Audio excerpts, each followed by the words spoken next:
जब हुआ इनके प्यार का इजहार इस कहानी में, बादल बरसते रहे सालों तक, जिससे डूब गया टोक्यो का शहर पानी में। टोक्यो, जापान, साल 2021। कहानी की शुरुआत होती है हॉस्पिटल से। एक लड़की हीना अपनी बीमार माँ की हाथ पकड़े हुए सोच रही होती है, मुझे बस आपके साथ एक सनसाइन देखना है मॉम। तभी वो खिड़की से बाहर देखती है, पूरे शहर में बारिश हो रही थी और एक बिल्डिंग पे सनलाइट पड़ रही थी। वो तुरंत से भागकर निकलती है पता लगाने कि आखिर कहाँ ये लाइट पड़ रही है। वो उसका पीछा करते हुए एक खंडर बिल्डिंग के टॉप पे आ जाती है, जहाँ पे सही में सनलाइट डायरेक्ट इस बिल्डिंग के मिस्टीरियस गेट के उस तरफ पड़ रही थी।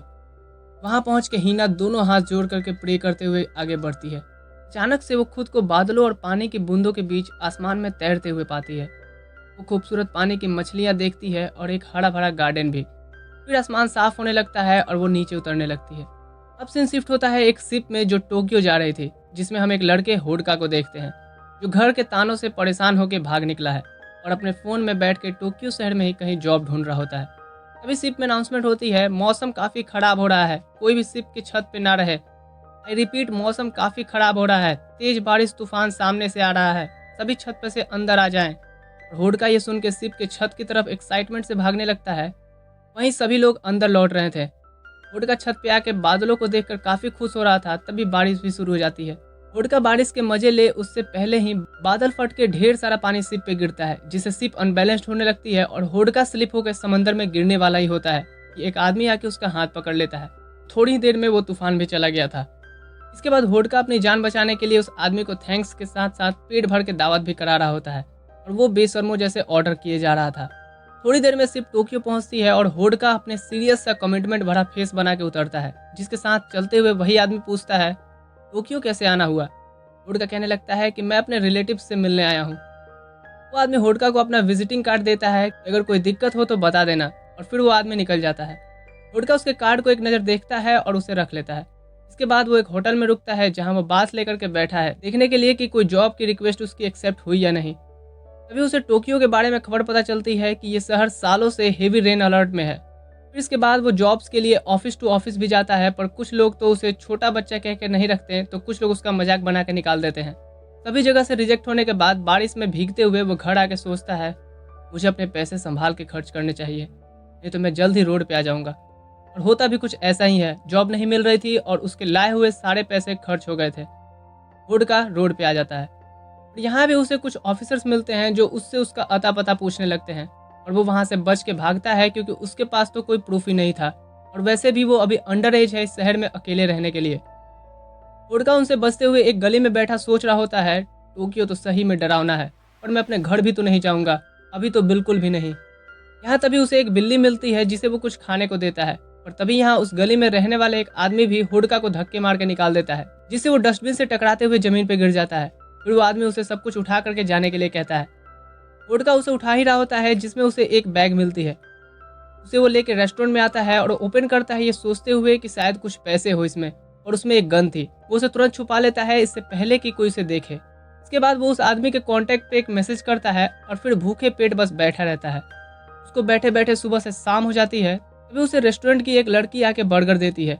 हुडका कहता है कि पर मैंने तो कुछ ऑर्डर नहीं किया। वो लड़की हीना ही होती है और कहती है कि मुझे पता है, ये किसी को मत बताना, और हाँ, रेस्टोरेंट बंद होने का टाइम हो गया है।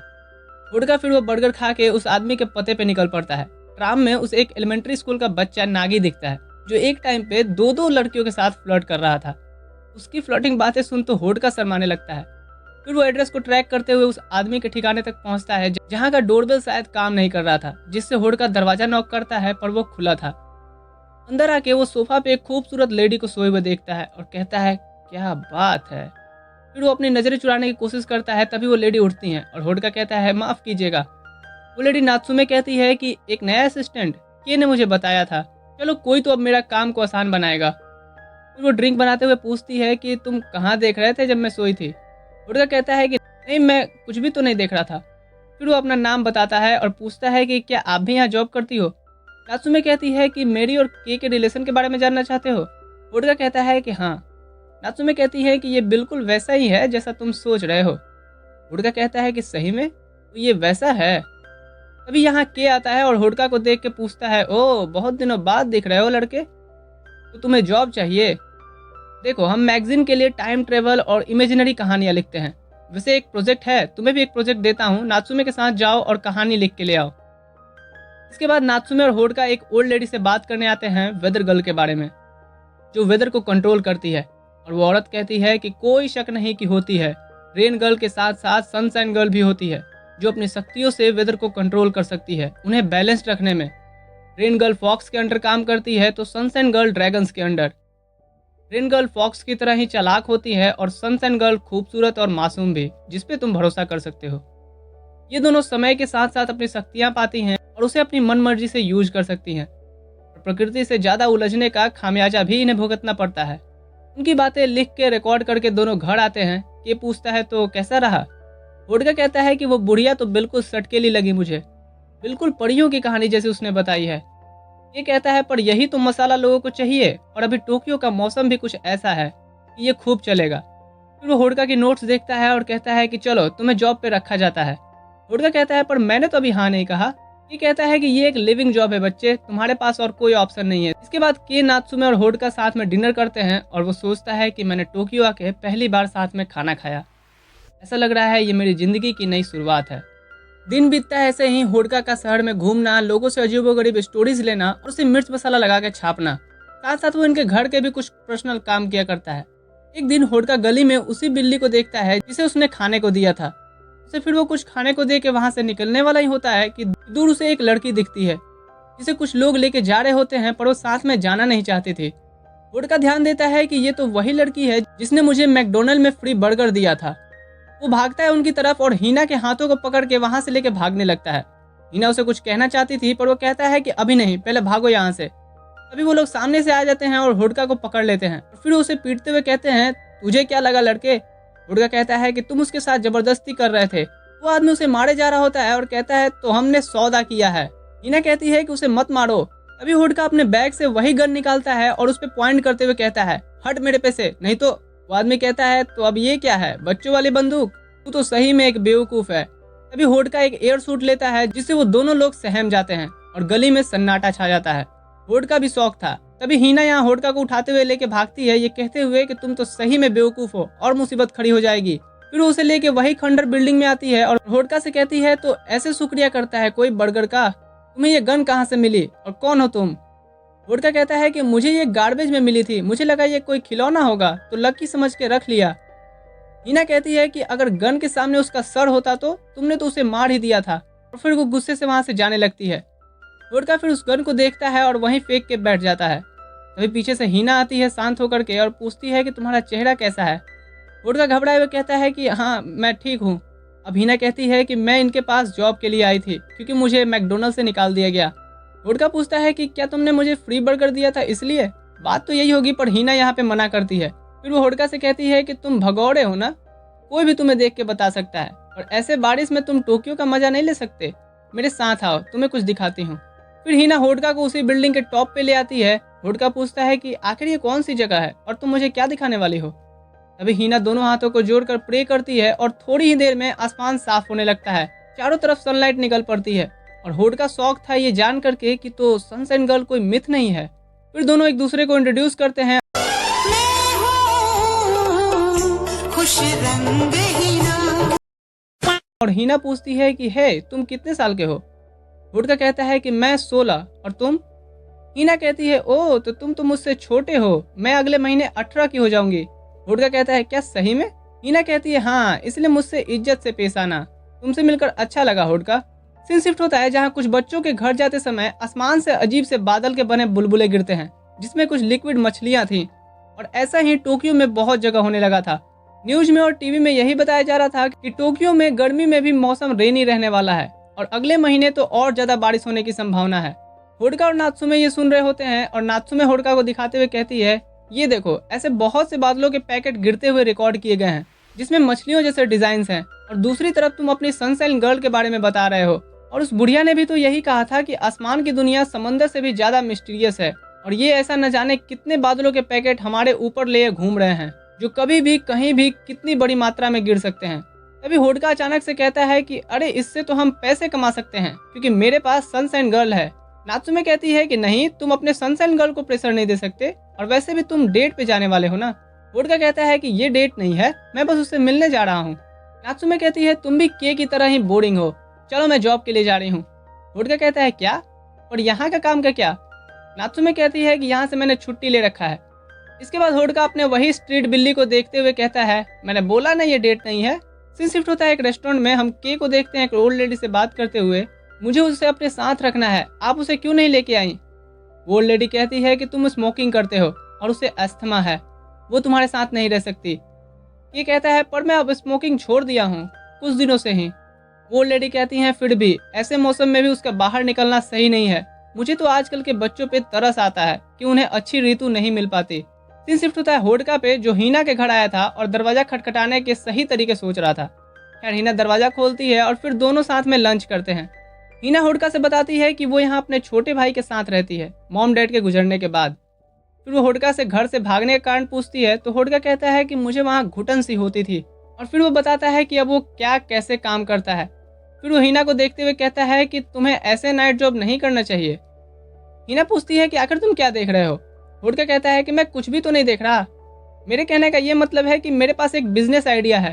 फिर वो हीना को अपने एड्स के बारे में बताता है जिसमें उसने लोगों के आसपास सनशाइन लाने का प्रॉमिस किया है। हीना को यह आइडिया काफ़ी पसंद आता है और फिर ये दोनों उसकी ऑनलाइन एड्स चलाते हैं। तभी यहाँ हीना का छोटा भाई आता है और होडका इसे देख के शौक था क्योंकि ये वही ट्राम वाला नागी है जो दो दो लड़कियों के साथ फ्लर्ट कर रहा था। नागी आके देखता है और पूछता है कि ये कौन है सिस। हीना कहती है कि ये मेरा बिजनेस पार्टनर है। अब थोड़ी देर में इन्हें एक रिक्वेस्ट भी आ जाती है। सभी उस लोकेशन पे पहुंचते हैं कुछ जुगाड़ लेकर के, ताकि कुछ तो आबड़ा का डाबड़ा करना पड़ेगा ना। ओल्ड अंकल कहते हैं कि ये बच्चे भी ना पता नहीं क्या कर रहे हैं, इससे कुछ नहीं होने जाने वाला। अभी बादल धीरे धीरे हटने लगते हैं और वहाँ के एरिया में सनलाइट आने लगती है, जिसके बाद उसे पैसे देते हुए कुछ लोग कहते हैं कि भले ही ये इत्तेफाक हो लेकिन तुम बच्चों ने तो कमाल ही कर दिया, ये लो ये एक्स्ट्रा पैसे भी रख लो। निकलते हुए वो सभी कह रहे होते हैं कि चलो मौसम से पैसे बनाएं, और यहाँ से इनकी बादल भगाओ जर्नी शुरू होती है। ये लोग फिर बहुत से ऑर्डर्स लेते हैं, जहाँ किसी की मैरिज सेरेमनी से बादल का खतरा हटाते हैं, किसी स्पोर्ट्स को एंजॉय करने लायक बनाते हैं, और इसी के साथ साथ इन्हें एक बड़ा कॉन्ट्रैक्ट भी मिलता है जिसमें एक फायर इवेंट्स के लिए हीना ने पूरे टोक्यो से बादल हटा दिए। जिसके बाद हीना और होडका रूफ के टॉप पे बैठे हुए बातें कर रहे होते हैं।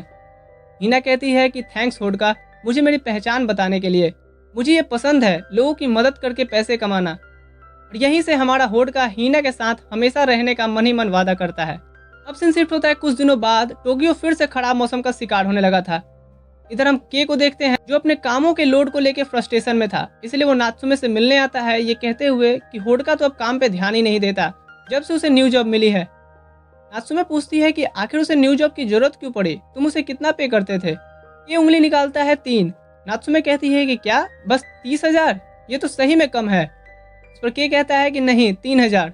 नात्सुमे ये सुन के के को सुनाने लगती है कि क्या, ये तो एक्सटॉर्शन है, मैं आपके खिलाफ जाके कंप्लेन कर दूंगी। ये कहता है पर उसे रहने और खाने को भी तो फ्री में मिलता है। हाँ, मेरी नानी भी ऐसे ही मेरी मम्मी को बोला करती थी। सीन शिफ्ट होता है जहां हम बहुत दिनों बाद हीना को वेदर क्लियर करते देखते हैं एक ओल्ड लेडी के घर। वो ओल्ड लेडी होडका से पूछती हैं कि आखिर तुम लोगों ने ये जॉब क्यूट करने का क्यों सोचा। होडका कहता है क्योंकि उस फायरवर्क्स के इवेंट में हीना कैमरे में कैप्चर हो गई, इसलिए हम कुछ दिनों तक कोई रिक्वेस्ट नहीं लेंगे। फिर ओल्ड लेडी इन्हें थैंक्स कहती हैं क्योंकि आज इनके हस्बैंड की डेथ एनिवर्सरी है, जिससे ये अगरबत्ती की खुशबू को आसमान तक भेजना चाहती थी, जिससे उनकी आत्मा को शांति मिले। यहाँ हीना याद करती है कि उसकी मॉम को भी गुजरे 1 साल होने वाला है, इसलिए वो भी साथ में प्रे करती है। सीन शिफ्ट होता है जहाँ हम की और नात्सुमे को देखते हैं जो एक प्रोजेक्ट के लिए ओल्ड अंकल से बात करने आए थे, जो उन्हें एक ड्रैगन की पेंटिंग दिखा के कह रहे होते हैं ये वही है जिसे उस वेदर मेडन ने देखा था। मेडन का मतलब आप यहाँ कुंवारी लड़की समझ सकते हो। नात्सुमे पूछती है कि क्या वो लोगों के लिए एक जुगाड़ की तरह थी। वो आदमी कहते हैं कि ऐसा ही समझ लो, खराब मौसम को ठीक करना उसका काम था। ये शुरू हुआ था आज से 400 साल पहले, जब खराब मौसम के कारण फसलें नहीं हो पाती थी। फिर लोगों को पता चला कि आसमान और धरती को जोड़ने वाली एक नाजुक सी कड़ी है वेदर मेडन, जो लोगों की परेशानियों को आसमान तक पहुंचा सकती है। पहले हर देश में एक वेदर मेडन हुआ करती थी। नात्सुमे कैसे कहती है तो क्या सनशाइन गर्ल के पास भी वैसे ही पावर्स हैं। वो आदमी कहता है पर ऐसे करने के बाद वेदर मेडन को उसकी कीमत भी चुकानी पड़ती है। सीन शिफ्ट होता है होडका पे जहां उस दादी माँ का ग्रैंडसन थैंक्स कह रहा होता है और उससे पूछता है कि तुम दोनों कितने साल के हो। होडका कहता है कि मैं 16 का हूँ। अरे हाँ, उसने कहा था कि वो अगले हफ्ते 18 की हो जाएगी। वो लड़का कहता है क्या तुमने उसके लिए कोई प्रेजेंट खरीद लिया। सीन शिफ्ट होता है जहाँ हम उस आदमी को भागते हुए देखते हैं जिसने होडका को पीटा था। उसके पीछे एक ओल्ड आदमी भाग रहा था, ये पूछते हुए कि बताओ वो कहाँ है। अभी उसके सामने से एक और आदमी आता है और उसे पकड़ लेता है, और ये दोनों इंटेलिजेंस ब्यूरो के लोग होते हैं जो होडका को ढूंढ रहे थे, क्योंकि उसने जो गन से फायरिंग की थी वो एक मुजरिम की थी। इसके बाद हम होडका को देखते हैं जो इंटरनेट पे देख रहा होता है लड़कियों को बर्थडे पे क्या गिफ्ट दें, और उसे कोई भी अच्छा सा एडवाइस नहीं मिल रहा था। फिर वो इस बारे में बात करने नागी के पास आता है जिसकी फुटबॉल मैच चल रही थी। इसके बाद वो नागी से कहता है कि मैंने नात्सुमे से भी इस बारे में पूछा और उसने कहा था एक लड़की को तो बस पैसा और प्यार चाहिए, तो तुम बताओ मैं उसे क्या दूं। नागी होडका के उदासी भरे चेहरे को देखता है और पूछता है तुम सिस से प्यार करते हो ना। होडका तुरंत से कहता है कि क्या नहीं वो मैं। नागी कहता है कि इंसान को कभी भी दिमाग में दो थॉट्स नहीं रखने चाहिए। होडका कहता है सही में, क्या मैं तुम्हें सेनपाई बुला सकता हूँ, तुम तो काफी आगे निकल गए उन सब मामलों में। नागी कहता है कि मॉम के जाने के बाद सिस हमेशा काम ही करती आई है, मेरा ख्याल रखते आई है। मैं चाहता हूँ कि कोई उसका भी ख्याल रखे, उसकी लाइफ में भी थोड़ी टीनेजर्स वाली फीलिंग आए। इसके बाद होडका एक रिंग शॉप में आता है और शॉपकीपर से कहता है कि ये उसे पसंद आएगा ना। वो लेडी शॉपकीपर कहती हैं कि सर इसे पसंद करने में आपने 3 घंटे लगा दिए हैं, फिर भी आपको डाउट है। सीन शिफ्ट होता है पार्क में, जहाँ हीना ने मौसम को ठीक किया था जिससे के अपने बेटी से मिल सके, और फिर आके वो हीना को थैंक्स कहता है और हीना कहती है तो आप होडका के बॉस हो। के कहता है कि हाँ। फिर वो होडका से पूछता है कि ये तुम्हें बच्चों जैसे क्यों बुलाती है। होडका कहता है कि वो क्योंकि मेरे से ये 2 साल बड़ी है। ये कहता है कि 16, 17, 18 सब एक ही बात है यार। तभी यहाँ नात्सुमे आती है जिसे देख होडका घबरा जाता है और के से कहता है कि अगर नात्सुमे को पता चल जाएगा आपकी बेटी और शादी के बारे में तो। के कहता है तो क्या हुआ। तभी यहाँ नात्सुमे आती है और के कहता है कि सुना क्या तुमने नात्सुमे, होडका तुम्हें मेरी लवर समझ रहा है। नात्सुमे नाराज होते हुए कहती है कि तुम कितने बेकार सोचते हो होडका, ये मेरा अंकल है। होडका यहाँ फिर उससे माफी मांगता है और फिर वो के साथ उसकी बेटी से मिलने चला जाता है। इधर नात्सुमे कहती है कि के और होडका दोनों एक जैसे ही हैं। के भी टोक्यो भाग के आया था, 3 साल पहले उसकी बीबी गुजर गई, पर आज भी वो उसे बहुत मिस करता है। फिर वो हीना की पावर्स की तारीफ करती है और कहती है कि तुम तो कमाल की हो, काश मेरे पास भी ऐसी पावर्स होती। अब शाम हो गई थी और बारिश फिर से शुरू हो गई थी। होडका कहता है कि फिर से नहीं। अपनी बेटी को इनहेलर देते हुए के निकल रहा होता है जिसके साथ नागी भी डिनर करने जाता है। इधर होडका और हीना साथ जा रहे होते हैं। होडका सोच रहा होता है कि मैं उससे कैसे कहूँ। फिर वो हीना से कहता है कि हीना। तभी हीना मुड़ती है और कहती है कि मुझे तुम्हें कुछ बताना है होडका। और तभी वो पानी की मछलियां उसके आसपास घूमने लगती हैं और वो अचानक से हवा में गायब हो जाती है। होडका उसे लगातार आवाज देता है। तभी यहाँ हीना फिर धीरे धीरे नीचे आ रही होती है जिसका शरीर ग्लो कर रहा था। हीना उसे बताती है वही बातें कि कैसे वो सनशाइन गर्ल बनी, जिसके बाद से वो आसमान से जुड़ गई है। इसके बाद वो हीना के घर आता है, जहाँ थोड़ी देर बाद वहाँ पे पुलिस कॉप आ जाती है। दरवाजे पे आके होडका के बारे में पूछते हैं तो हीना कहती है कि मैंने तो इस लड़के को देखा भी नहीं है। वो कहते हैं कि हमें इसके मॉम डैड की तरफ से मिसिंग रिपोर्ट मिली है, उसे अपने घर जाना ही होगा क्योंकि वो माइनर है। उनके जाने के बाद हीना होडका से कहती है कि वो अब यहाँ नहीं रह सकते। होडका फिर इस बारे में बात करने के से मिलता है और के उसे बताता है कि पुलिस मेरे घर भी आई थी तुम्हारे बारे में पूछने, तुम्हारे लिए अच्छा यही होगा होडका कि तुम अपने घर चले जाओ। फिर वो उसे कुछ पैसे और बोर्डिंग पास देता है। होडका फिर हीना के घर आता है, जहाँ वो देखता है कि हीना भी पैकिंग कर रही होती है और कहती है कि होडका तुम भी अपने घर चले जाओ। होडका कहता है कि नहीं, हम ये जगह छोड़ देंगे, मैं भी तुम्हारे साथ चलूंगा। फिर वो लोग लेट नाइट घर से निकलते हैं। पूरे शहर में बारिश हो रही थी और न्यूज में टोक्यो रेड अलर्ट पे था।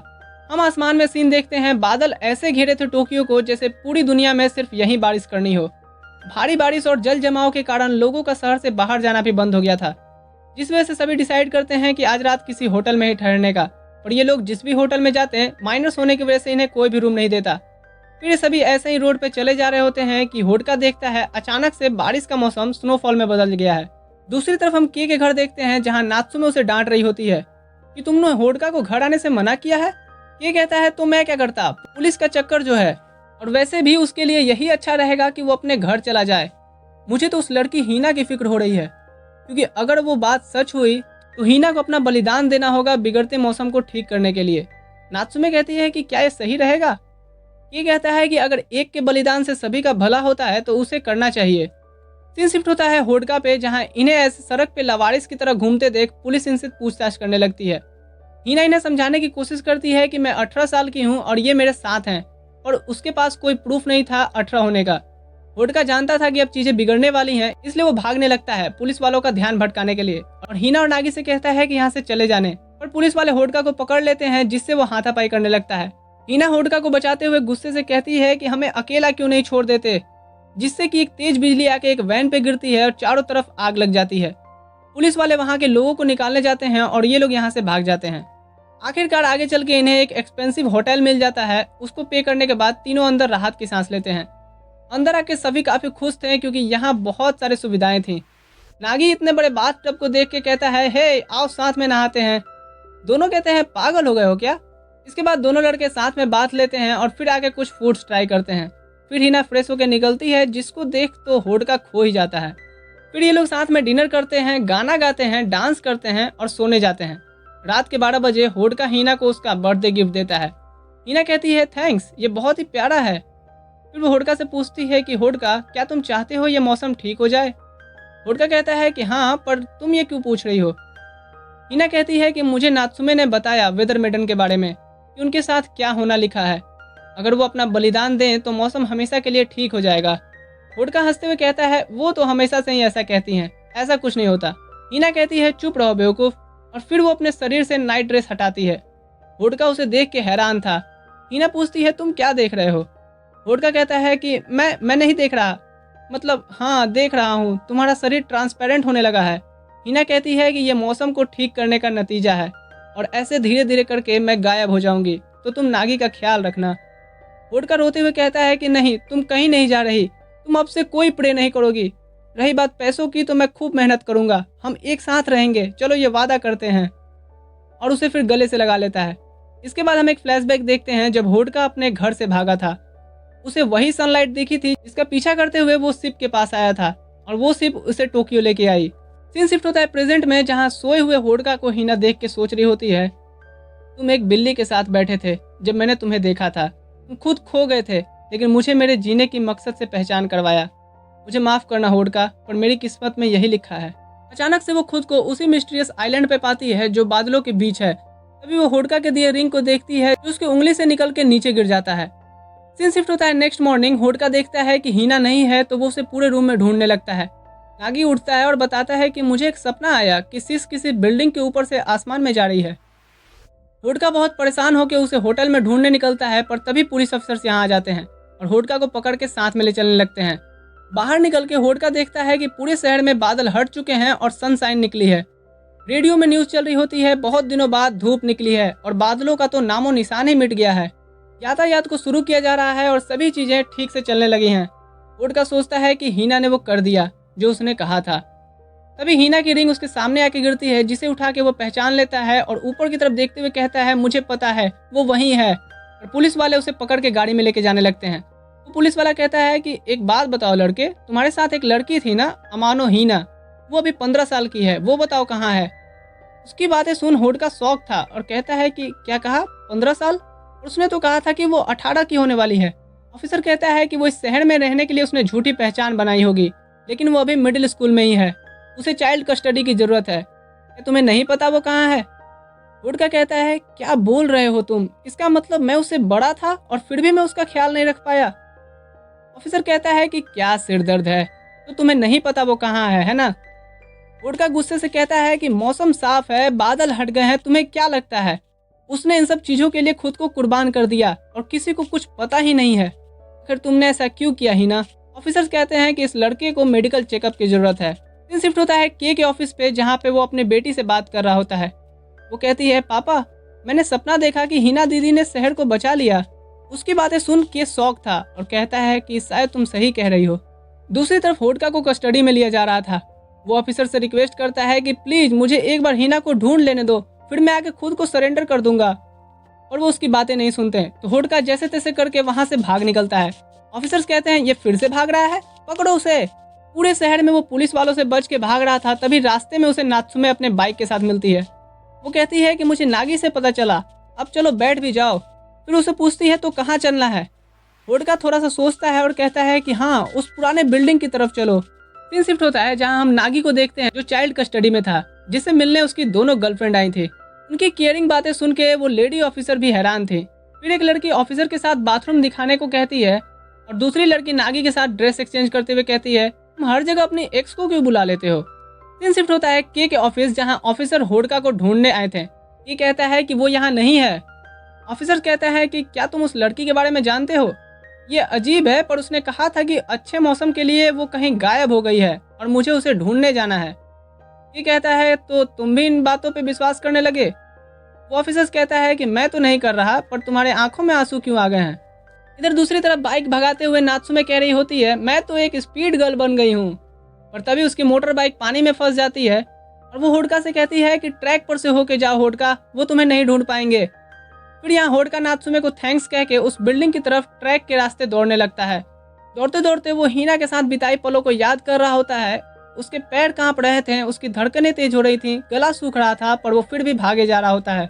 वो फिर उस बिल्डिंग तक पहुंचता है जहां उसे हिना पहली बार लेके आई थी और यहाँ उसकी मुलाकात के से होती है, जो कह रहा होता है तुम्हें अपने आप को पुलिस के हवाले कर देना चाहिए होडका। होडका कहता है कि मैं उसे वापस लेके आऊंगा। फिर वो ऊपर की तरफ चढ़ने लगता है, पर के उसका हाथ पकड़ लेता है, ये कहते हुए कि वो वहां नहीं है। और होडका कहता है कि उसे मेरी मदद चाहिए, मुझे जाने दीजिए, और उसके हाथ पे जोर से दांत काटता है। ये उसे धक्का देता है, जिसके बाद होडका को उसकी वही फेंकी हुई गन दिखती है। वो उसे उठा के पे पॉइंट कर देता है और कहता है कि अब बस और नहीं, और ऊपर एक गन फायर करता है। ये उसके बिहेव को देख के हैरान था कि ये इतना सब सिर्फ हिना को देखने के लिए कर रहा है। तभी वहां ऑफिसर्स आ जाते हैं और होडका के हाथ में गन देख उसे फौरन नीचे रखने बोलते हैं। और होडका गन लेके उठता है और सभी के सामने बारी बारी से अपने कांपते हाथों से पॉइंट करते हुए कहता है, मैं शूट कर दूंगा, बोल रहा हूं ना, मेरे पास मत आना कोई भी। तभी के सभी ऑफिसर से कह रहा होता है कि हे कम ऑन, वो बच्चा है, आप सब तो गन नीचे करो, और होडका तुम भी। होडका गन फेंक के तेजी से ऊपर की तरफ भागता है, पर ऑफिसर उसे पकड़ लेता है और फिर उसे पीटने लगता है। तभी यहाँ के कहते हुए बढ़ता है कि मैंने कहा ना उसे छोड़ दो, और फिर वो होडका को जाने के लिए कहता है। होडका उठ के ऊपर की तरफ बढ़ता है, पर तभी यहाँ उनका ओल्ड ऑफिसर सामने से आ जाता है और कहता है बस बहुत हुआ बच्चे। और यहाँ एंट्री होती है नागी की, जो अपनी गर्लफ्रेंड की ड्रेस पहन के भाग निकला था, और उस ऑफिसर को गिराते हुए कहता है जाओ होडका और मेरी सिस को लेके आओ। होडका फिर सीढ़ियाँ चढ़ते हुए ऊपर आता है और उसी गेट से गुजरते हुए वो सच्चे मन से प्रे करता है, और फिर वो अपने आप को उसी बादलों और पानी की मछलियों के बीच पाता है। गिरते हुए उसे फ्लोटिंग आइलैंड दिखता है और वो जोर जोर से हीना हीना आवाज लगा रहा होता है। इधर हीना बेहोश पड़ी थी, जिससे पानी की मछलियां अपना भोजन बना रही थी, पर तभी हीना को होश आता है और सभी मछलियां भाग जाती हैं। वो होडका को देखती है और पूछती है, होडका तुम यहाँ कैसे आए? होडका कहता है कि ये बड़ी लंबी कहानी है, वो छोड़ो, मेरा हाथ पकड़ो, मैं तुम्हें ले जाने आया हूँ। हीना कहती है पर मैं अगर गई तो मौसम फिर से खराब हो जाएगा और चीजें फिर वैसी ही हो जाएंगी। होडका गुस्से से कहता है तो हो जाने दो, तुमने जितना किया वो बहुत है, अब और नहीं। वैसे भी किसे फर्क पड़ता है तुम्हारे बलिदानों का? लोगों को तो पता भी नहीं है कि ये सनशाइन किसकी देन है, क्योंकि लोग तुम्हारे बलिदान को जानते तक नहीं है, पर मैं जानता हूँ, और मुझे मौसम से ज्यादा तुम पसंद हो। अब मेरा हाथ पकड़ो और चलो।